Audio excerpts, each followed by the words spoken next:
Hi everyone, welcome to Jim solve it. अब हम exercise 10.4 के नेक्स्ट वाले पार्ट को करेंगे, जिसमें अब हम सीखेंगे एक दो एरिया ऑफ द ट्राइंगल और एरिया ऑफ द पैरेललोग्राम के फॉर्मूले, उसके ऊपर बेस्ड क्वेश्चन क्योंकि हैं इस वाले पार्ट के अंदर। और कोशिश करेंगे कि इसी में से ख़त्म भी करते हैं, जो कि बहुत ही अच्छा लगेगा क्योंकि पूरा चैप्टर का ये लास्ट वाला था। इसके बाद मिसलेनियस आता है तो बहुत अच्छा लगेगा। तो चलिए कोशिश करेंगे, शुरू करते हैं। फॉर्मूले समझते हैं। सबसे पहले देखिए, एक बहुत इंपॉर्टेंट फॉर्मूला ये कहता है कि अगर हमें थोड़ा समझने की कोशिश करते हैं, मैं वैसे जनरली थ्योरी को अलग रखता हूँ लेकिन फिर भी इस बार ऐसा कर रहा हूँ। मान लीजिए कि ये वेक्टर ए है और ये वेक्टर बी है, तो अगर ये एंगल थीटा है तो हम लिखते हैं ए क्रॉस बी।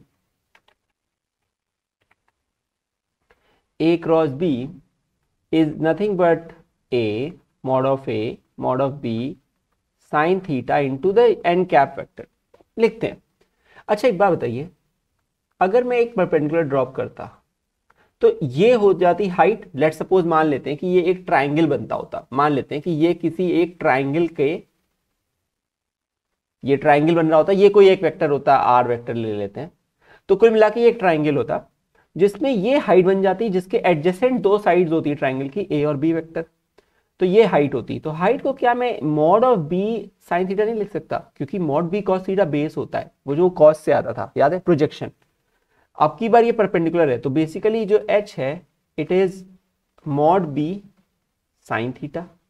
इसका मतलब ये हुआ कि मैं मॉड बी साइन थीटा को h लिख सकता हूं और मैं यहां पे भी मॉड लगा दे रहा हूं, so that this n cap is gone, it is becoming 1। ये पिछले एक पार्ट में समझा चुका हूं क्या होता है। तो mod a cross B is equal to mod a into h हो गया, तो हाइट आ गई। तो हाइट क्या हो गई basically mod of A cross B divided by mod of A. पर हमें पता है एरिया जो होता है, एरिया क्या होता था, हाफ बेस इंटू हाइट। सही बात है, हाफ बेस क्या है, बेस का तो मॉड ए है, हाइट क्या है एच, तो ये क्यों निकालना ही, ये क्यों निकालना ही। ध्यान से देखिए क्या हुआ, इसका मतलब मॉड ए इंटू एच की वैल्यू की जगह हम ये लिख सकते हैं। देखिए बेस क्या है, ट्राइंगल का बेस है मॉड ए वेक्टर, उतनी लेंथ है उसकी, और हाइट तो एच हमने पता कर ही लिया है, वो मॉड बी साइन थीटा है। तो कुल मिलाकर ये समझ में आता है कि इसकी जगह मैं सीधे ये लिख सकता था, यानी कि अगर मैं ए क्रॉस बी कर दूं, उसका मैग्नीट्यूड निकाल लूं, तो वो हमें उसको हाफ से मल्टीप्लाई कर दूं तो वो मुझे एरिया ऑफ द ट्राइंगल दे देगा। ये जो भी ट्राइंगल ए बी सी मान लेते हैं, समझ गए बात को। और आपको पता है एक पैरेललोग्राम जो होता है वो दुगना होता है ट्राइंगल के एरिया का। एक पैरेललोग्राम का जो एरिया होता है वो ट्राइंगल के एरिया का डबल होता है, क्योंकि दो कॉन्ग्रुएंट ट्राइंगल में डिवाइड करता है ना डायगोनल ऑफ द पैरेललोग्राम। तो अगर वो डबल होता है तो 2 करने से मल्टीप्लाई, ये 2 चला जाता, तो पैरेललोग्राम का एरिया क्या हो जाएगा, सिर्फ ए क्रॉस बी हो जाएगा, यानी एडजेसेंट साइड। समझते रहिए क्योंकि लिखूंगा नहीं। अगर रेक्टेंगल होता, पैरेललोग्राम एक रेक्टेंगल बन सकता है अगर 90 डिग्री में शिफ्ट हो जाए, और रेक्टेंगल एक पैरेललोग्राम होता ही है। तो रेक्टेंगल की भी अगर एडजेसेंट साइड को मल्टीप्लाई कर दूं, यानी उसका क्रॉस प्रोडक्ट ले लूं, एडजेसेंट साइड वेक्टर्स का अगर क्रॉस प्रोडक्ट ले लूं, तो फिर से मुझे क्या मिल जाएगा रेक्टेंगल का, हाँ एरिया मिल जाएगा। इस तरीके से हम एरिया निकाल सकते हैं यूजिंग वेक्टर फॉर्मूलेज। तो वेक्टर फॉर्मूले की मदद से हम एरिया भी कैलकुलेट कर सकते हैं। बात समझ गए यहां तक। अगर आप ये बात समझ गए तो आई गेस इसके एक्सरसाइज में सब कुछ हो गया। हाँ मेरे ख्याल से हो गया। तो मैं अब जा रहा हूँ क्वेश्चन करने, और वहां पे कुछ आएगा तब फिर से बता दूंगा, ठीक है। चलिए करते हैं पहला क्वेश्चन।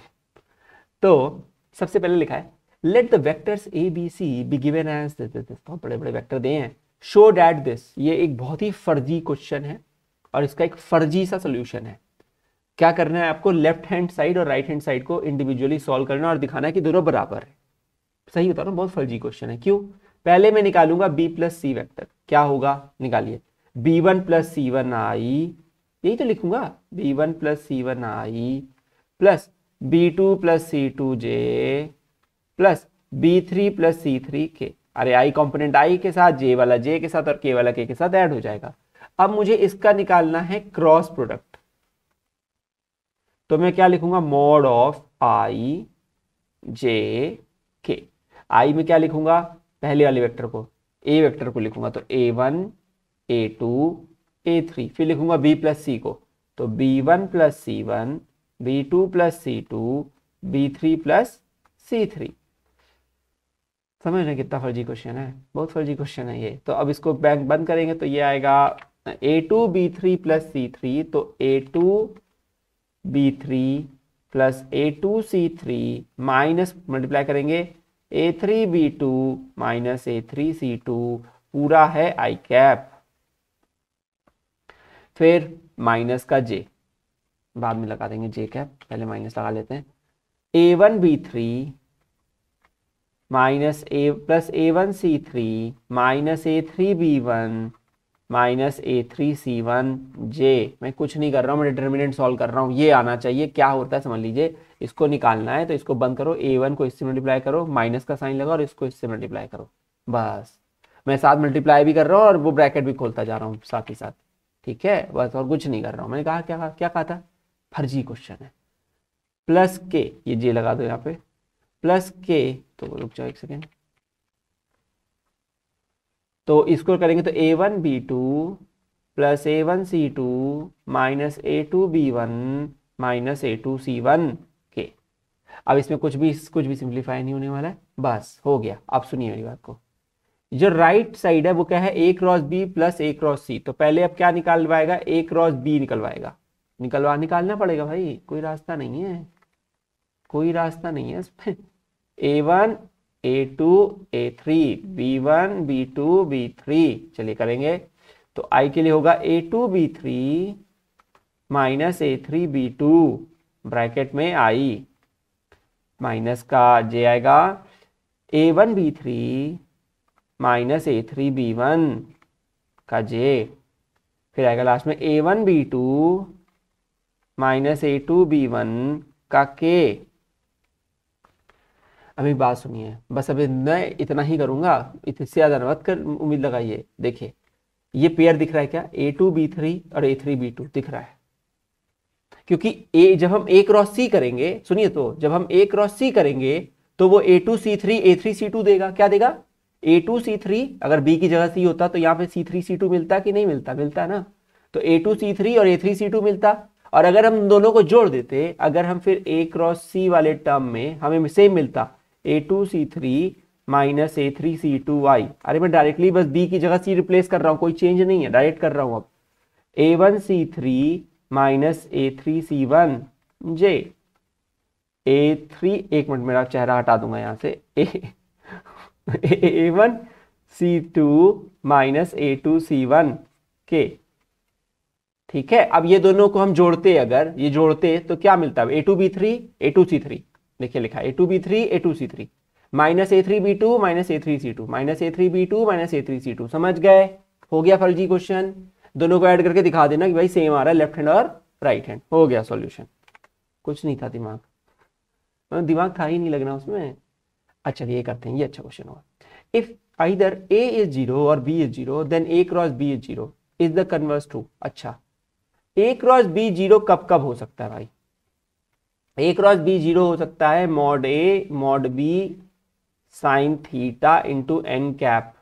अब सुनिए, या तो मॉड A 0 हो जाए, बिल्कुल सही बात है, अगर A वेक्टर 0 हो जाए तो भी ये पॉसिबल है कि ये पूरा टर्म 0 हो जाए, करेक्ट। B 0 हो जाए तब भी सही बात है, हो जाएगा तो भी ये पूरा टर्म 0 हो सकता है, करेक्ट। लेकिन साइन थीटा 0 हो जाए तो भी तो हो सकता है, तो भी तो हो सकता है कि ये जो पूरा टर्म है ये क्या हो जाए, 0 हो जाए। तो if either of this is 0 then this is 0, true true.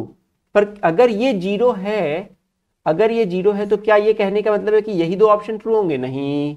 अगर ये टर्म 0 है तो there are 3 chances, there are 3 variations, either this is true और दिस इज ट्रू और दिस इज ऑल्सो ट्रू। इसका मतलब this is not always true. Is the converse true, no no. It is also possible that the sine of the angle between them is 0 and it can be easily shown by taking an example। अरे वो lambda times याद है पिछले वाले exercise का, collinear vector, तो बस कुछ भी ले लो, तो एक वेक्टर ले लो I प्लस, तो एक वेक्टर ले लो आप एग्जाम्पल के लिए दिखाने के लिए, एक वेक्टर ले लो I plus J plus K, this is my A vector, और एक B वेक्टर ले लो 3I plus 3J plus 3K। क्या मॉड A 0 है, नहीं, √3 है। मॉड A क्या है, √3 है। अरे 1 का स्क्वायर प्लस 1 का स्क्वायर प्लस 1 का स्क्वायर ही तो करोगे। क्या मॉड B 0 है, अरे क्या बात करते हो, मॉड B 0 हो ही नहीं सकता, 3 का स्क्वायर प्लस 3 का स्क्वायर प्लस 3 का स्क्वायर बेसिकली 3 √3 है। तो मॉड B जो है वो है 3√3। लेकिन क्या इन दोनों का डॉट स्केलर प्रोडक्ट, क्या इन दोनों का वेक्टर प्रोडक्ट 0 है? हाँ है। क्यों? क्योंकि इन दोनों के बीच का एंगल क्या है? 0। और साइन 0 क्या होता है? 0। तो इसका मतलब ये हुआ कि दो वेक्टर अगर ओवरलैपिंग हैं तो भी 0 हो जाएगा, इवन दोनों वेक्टर खुद 0 ना हो तो भी, है ना? तो कन्वर्स इसलिए ट्रू नहीं है। अगर क्रॉस प्रोडक्ट 0 है तो दोनों वेक्टर ओवरलैपिंग वाली कंडीशन भी हो सकती थी जो उन्होंने नहीं लिखी है, इसलिए एग्जाम्पल से हमने ये समझा दिया। हो गया। दिखा दो कि भाई ये क्रॉस भी 0 आ रहा है, निकाल के देख लेना। वैसे भी एंगल 0 है तो 0 ही आएगा, क्या बात करते हो? ठीक है, नेक्स्ट करते हैं। Find the area of the triangle. हाँ आ गया, सिखाया था। कोई भी दो एडजेसेंट साइड पकड़ लेना, सुनो मेरी बात को ध्यान से, कोई भी दो एडजेसेंट साइड के वेक्टर का क्रॉस ले लेना, ए बी क्रॉस ए सी ले लेना, मैग्नीट्यूड ही लेना है ना, उन दोनों का क्या लेना है? मैग्नीट्यूड लेना है और हाफ से मल्टीप्लाई करना है, तो क्या आ जाता है? एरिया आ जाता है। जो बच्चे इसको तुरंत जम करके आए हैं देखने के लिए, प्लीज इंट्रो देख लीजिए, वहां पे फॉर्मूले वाले पे जम करिए, और वहां पे मैंने समझाया है ये कैसे हुआ था। यहाँ पे मैं सिर्फ अप्लाई करूंगा। तो चलिए शुरू करते हैं। ए बी वेक्टर निकालना है सबसे पहले, तो इसमें होता है बी का माइनस ए का, तो क्या करेंगे? 2 - 1 आई, 3 - 1 2, 5 - 2 3 हो गया। फिर निकालेंगे ए सी, याद रखिएगा एडजेसेंट है ए बी और ए सी, तभी क्रॉस प्रोडक्ट लेंगे। ए बी और बी सी करेंगे तो भी हो जाता, तो भी हो जाएगा, तो बी सी बन जाएगा। लेकिन नहीं, एक से शुरुआत करते हैं, ए बी और ए सी ऐसे ही लेते हैं वेक्टर, है ना? तो ए बी ए सी क्या करेंगे? तो हो जाएगा 0 आई, 1 - 1 तो 0 हो गया। 5 - 1 5 - 1 4 जे, याद रखिएगा 4 जे है। 5 - 2 3 के। अब हमें निकालना है A B cross A C vector पहले, फिर मैग्नीट्यूड निकाल लेंगे, इतना क्या घबरा रहे हो? चलो डिटरमिनेंट लिखो, आई जे के। ठीक है, आई का कोफिशिएंट 1 2 3, यहाँ 0 है, 4 3 हो गया। ठीक है, अब क्या करेंगे? अब लिखेंगे आई को बंद करेंगे, 2 3 जा 6, 6 - 12 -6, तो -6 आई, फिर माइनस लगाएंगे 3, ये तो 0 हो गया, 3 जे, इसको बंद करेंगे 4 - 2 तो +4 के। डिटरमिनेंट सॉल्व करने आना चाहिए, इसमें ज़्यादा दिमाग में नहीं लगा सकता आपके साथ। ठीक है, डिसलाइक करना वीडियो डिसलाइक कर दो भाई। एक टीचर पूरा एक एक क्वेश्चन सॉल्व कर रहा है, वो भी डिटेल में, इसका मतलब कुछ चीज़ें तो वो सोचेगा कि आपको आती होंगी, नहीं तो जब ये चैप्टर पढ़ाऊंगा तब देख लेना है ना? मॉडल्स कैसे लेते थे? हाँ, हर टर्म के स्क्वायर कर दो, X component, Y component, Z component. ठीक है, तो ये हो जाएगा 36 + 9 + 16, 16 9 25, 36 और 25 41, 61, हाँ 61। ठीक है, तो √61 आ गया। तो what will be the area? अरे it is the area of parallelogram. Area of parallelogram होता है वो, अगर उसका हाफ कर दोगे तो area of triangle is half of √61। एक चीज भूलिएगा नहीं, स्क्वायर यूनिट्स, क्योंकि लिख रहे हो ना एरिया तो यूनिट लिख दो। समझ गए? इस तरीके से करेंगे तो जल्दी जल्दी हो जाएगा, जल्दी जल्दी हो जाएगा, इजी है, कुछ दिमाग लगाना नहीं है। आगे करते हैं। ओ, पैरेललोग्राम दे दिया अब की बार, कोई बात नहीं है। Find the area of the parallelogram जिसकी एडजेसेंट साइड्स ए और बी हो सकती हैं। सुनिए मेरी बात को, अगर एडजेसेंट साइड ए वेक्टर और बी वेक्टर है, एडजेसेंट साइड ही है बेटा ये अब की बार, तो बस ए क्रॉस बी निकालो और उसका मैग्नीट्यूड निकाल देना। ठीक है, तो 1 - 1 3, 2 - 7 1। शुरू करते हैं, 1 को बंद करेंगे, -1 माइनस माइनस प्लस, तो 7 × 21 प्लस का -1 तो 20 आई माइनस 1 - 6 -5 तो प्लस हो जाएगा 5 जे, इसको बंद करेंगे, -7 इधर से आएंगे तो माइनस माइनस +2, -7 + 2 -5 के। भगवान करे मैंने कुछ गलत ना किया हो, बस -1 7 × 21 -1 20। एक बार चेक कर लेता हूँ, 1 -6 माइनस आएगा तो प्लस हो जाएगा 5, इसको बंद करेंगे, -7 माइनस लगाएंगे प्लस होगा ये, तो -7 + 2 हो जाएगा जो कि -5। सही है, बिल्कुल सही किया, कोई गलत नहीं किया। अब हमें क्या करना है, ए क्रॉस बी का क्या लेना है? बस मैग्नीट्यूड। एरिया ऑफ पैरेललोग्राम बस इसी का मैग्नीट्यूड होता है। ठीक है, तो ये हो जाएगा √20² प्लस 5 स्क्वायर प्लस -5 का स्क्वायर, ठीक है। तो ये हो जाएगा 400 प्लस 25 प्लस 25, 450। तो 25 से चला जाएगा, 25 से कम 25, 250, 25 दाम 250, है ना। तो 5 25 ना 450, 25 8 बच रहा है। अरे ये तो 8 भी बच रहा है, तो 4 जाएगा। नहीं नहीं, 25 इंटू, ये क्या हो रहा है, 25 1 25, 18 हो रहा है ना। अच्छा ठीक है, फिर सही है। 3 भी बच रहा है, तो 15 ओके 15√2। तो क्या आंसर आ जाएगा, 15√2 स्क्वायर यूनिट्स। सही बात है, 225 का डबल है। ठीक है। तो ये हो गया mod A cross B which is nothing but the area of the triangle also, area of triangle. ठीक है, इसको डायरेक्टली लिख लेना एरिया, अरे सॉरी एरिया ऑफ पैरेललोग्राम। क्या बोल रहे हैं भाई, बहुत गलती कर रहा हूँ मैं, जल्दी में हूँ ना। एरिया ऑफ पैरेललोग्राम आ जाएगा 15√2 स्क्वायर यूनिट्स। बस सिंपल सा, इसमें कुछ है नहीं ऐसा। नेक्स्ट करते हैं। Okay, late the vectors A and B be such that mod of the magnitude of A vector is 3, magnitude of B is given, then A cross B is a unit vector. अच्छा, what is A cross B? A cross B is nothing but magnitude of A, magnitude of B times sin theta into the n cap. A cross B is a unit vector. So mod of A cross B is what? It is magnitude of A, magnitude of B times sin theta. क्योंकि magnitude of normal vector is 1. It's a unit vector. No, right hand, this is a unit vector. So its magnitude is 1. अब ये कहा जा रहा है, सुनिए ध्यान से, सुनिए, that A cross B is a unit vector. अगर A cross B एक unit vector है तो इसका magnitude तो 1 हो जाता होगा। इसका magnitude क्या होता होगा, 1 होता होगा। magnitude of A कितना है, 3, B कितना है, √2/3 sin थीटा। तो अगर हम सिंप्लीफाई करेंगे तो साइन थीटा की वैल्यू आएगी 1/√2। इसका मतलब थीटा क्या होगा, 45 डिग्री या π/4। So the option number B is correct. Option number B is correct. क्या बकवास है क्वेश्चन, नहीं? I think it's the last question. मुझे बहुत खुशी होती है, आपको पता ही है ये बात, जब भी मैं एक्सरसाइज खत्म करता हूँ तो मुझे बहुत अच्छा लगता है। आपको भी लगना चाहिए, ये अचीवमेंट है अपने में, नहीं? हमने पूरे सारे क्वेश्चन किए और खत्म कर दिए। आइए करते हैं question 12। Area of a rectangle having vertices A B C and D with position vectors. अच्छा, अब की बार फंसा रहा है हमें। अब की बार डायरेक्ट साइड वेक्टर नहीं है ये ना, इसने कोऑर्डिनेट्स के वो वर्टिसेस के वेक्टर दे दिए अब की बार हमें। ये थोड़ा लेंदी हो जाएगा, कोई बात नहीं है, क्या है ये, इतना नहीं घबराना। लेकिन उसने क्या कर दिया ना अब की बार, हमें A B C D के पोजीशन वेक्टर दे दिए हैं बेटा, ठीक है।